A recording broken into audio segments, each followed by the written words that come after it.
My name is Nita Chandardeo and I'm representing Form.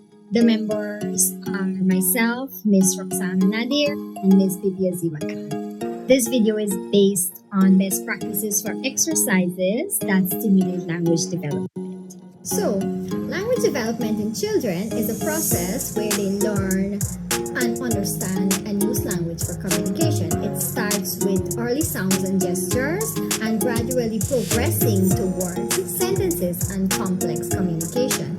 This development is crucial for overall cognitive, social, and academic growth. However, there are key aspects to consider in language development. They are receptive language, which is the ability to understand what others say. Expressive language is the ability to communicate thoughts and ideas.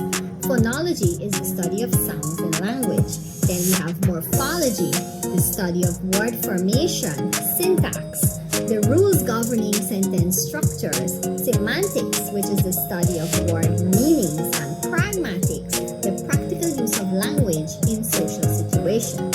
Therefore, we can effectively stimulate language development through exercises, consistent communication, modeling, and interactive activities. Here is a more detailed breakdown of some best practices that we can use as exercises in language development. The first practice we have is phony manipulation. It is teach and challenge children to do this by segment the word cat, blend it back together, and repeat at. Then we have rhyming.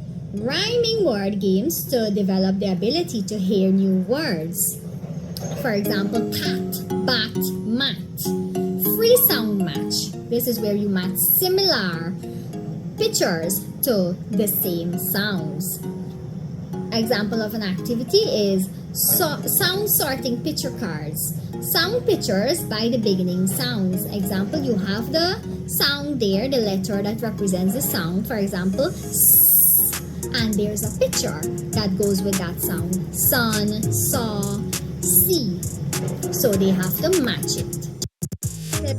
The second best practice that we came up with is morphological awareness. This is where you introduce multiple meanings of prefixes, suffixes, and root words to explore what words are made of. An example of an activity that can be done with this is make a sentence building or word order tree. This allows learners to put a collection of random words back into a sentence order.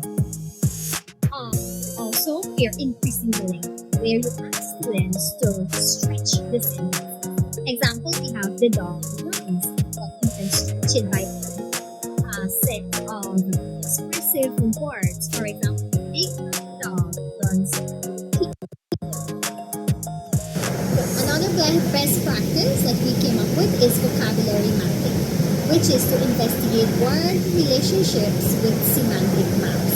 Example of an activity is to apply the word of the day, example the word care, and we research the definition, purpose, and synonyms of that word.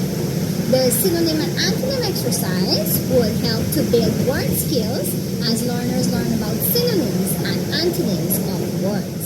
The next best practice is a sample social routine, where we can use a conversation circle to work on greetings, take turns, and staying on the topic. Example, make social scenarios and role play with the learners. For example of a scenario that we can role play is, if your friend falls down, what do? We help them get back up. Hence, with those 4 practices mentioned, we need to engage in regular conversations, read aloud, sing songs, and encourage taking turns in various activities. We need to create a language-rich environment by labeling objects, describing actions, and using expressive language to develop effective language skills. That's the end of our video. Thank you so much for listening.